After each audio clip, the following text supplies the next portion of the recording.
Where I got my work ethic from was the hours I had to spend learning this.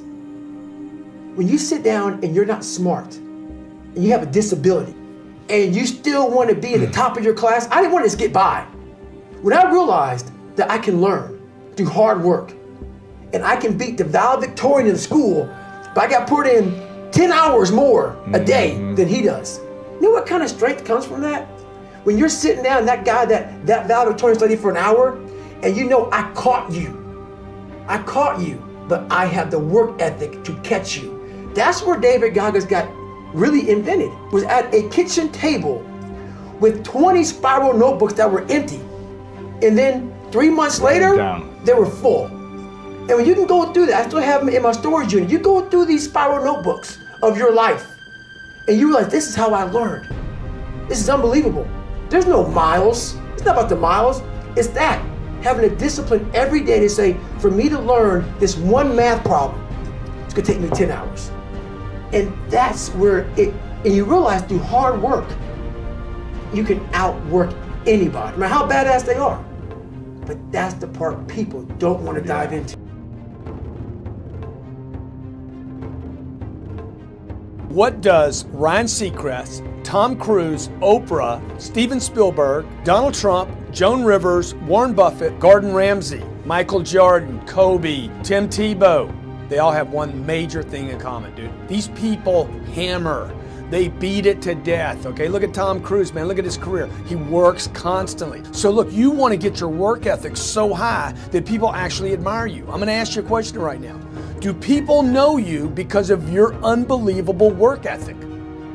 If you can't answer yes to that, man, you're not going to get in that top 10%. You got to get at the top. People need to know you for one major thing first. He works. He produces. The guy's there every day. The guy's pushing and shoving. Because the truth is, no matter how good your ideas are, how good your art is, or how good your skill set is, if you're not working, man, if you're not vibrating at a frequency that people say, my God, how does that guy do all that? If you're not vibrating at that rate, 10x levels, massive action, tremendous work ethic that's just a muscle now, and it's just a discipline in your life, and it's a way, it's a normal way that other people think is abnormal. Look, if you're not working at that level, you're not gonna make it. Get your work ethic in, man. It's the American way, work ethic.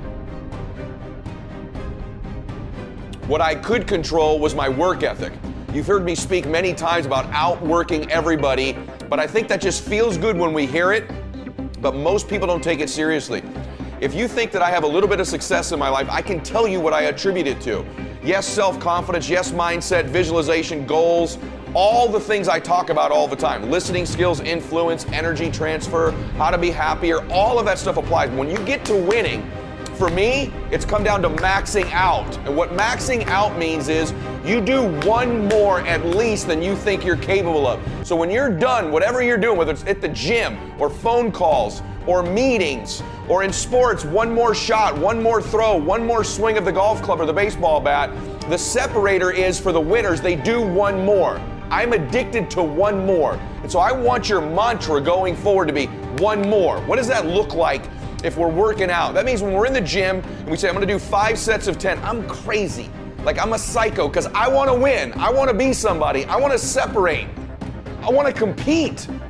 And the way I do that isn't with my giftedness, because I wasn't born with a bunch of gifts. And I think gifts are crap.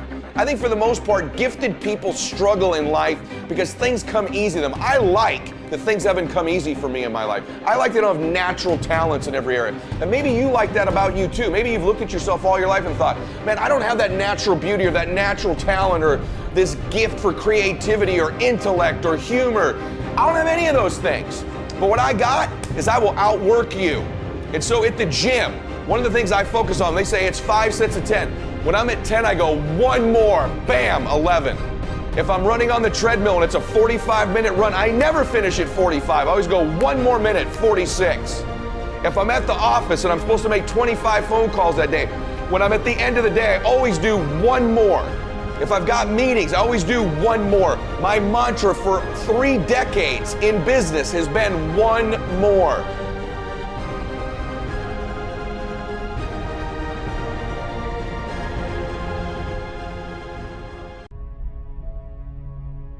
What you got to do to get the life that God wants you to have, you got to put more air in your bubble. You got to blow your bubble up. Expand yourself. Take yourself out your comfort zone.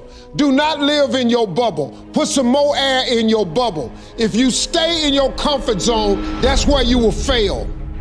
You will fail in your comfort zone. Success is not a comfortable procedure. It is a very uncomfortable thing to attempt. So you got to get comfortable being uncomfortable if you ever want to be successful.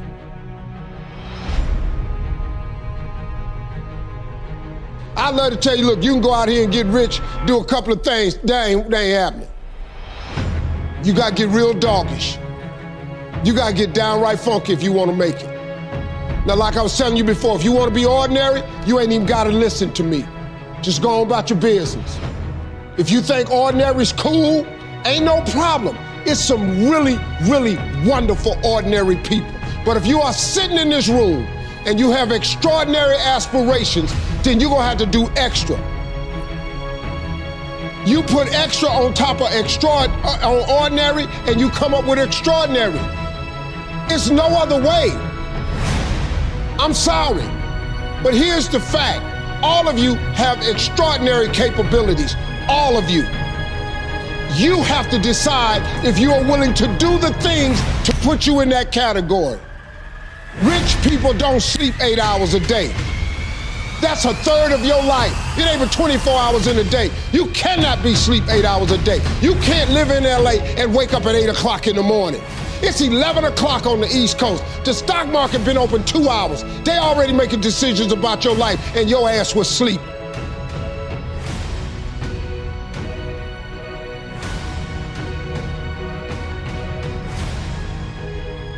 Quit running away from the gift. Your gift will make room for you. Stop trying to be something you ain't gifted at. Nobody asked you to go down here and study to be a dentist, and you ain't really good at that. Listen to me. All of you have this gift. Identify it. It's the thing that you do the absolute best with the least amount of effort. That's what you should be doing. You're wasting your time pursuing your passion. The Bible does not mention passion. It mentions your gift. What are you gifted at, and do that? Stop tripping. You can do that. If you fry chicken better than everybody you know, you ought to be somewhere frying chicken.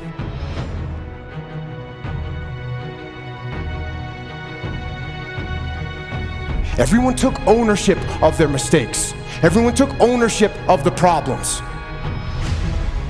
And when a team takes ownership of its problems, the problems get solved.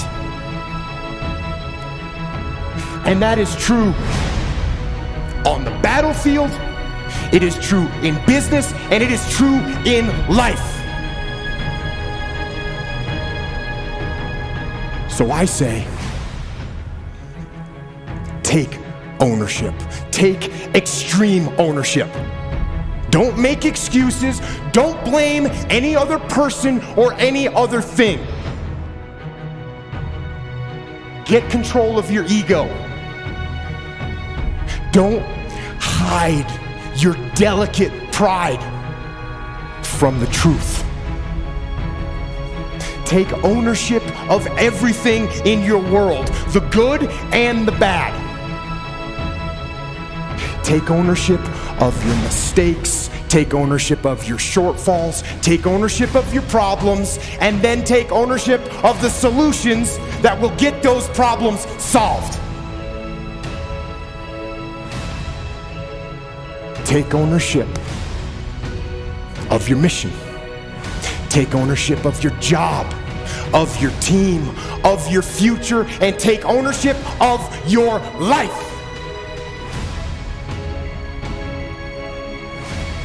And lead. Lead.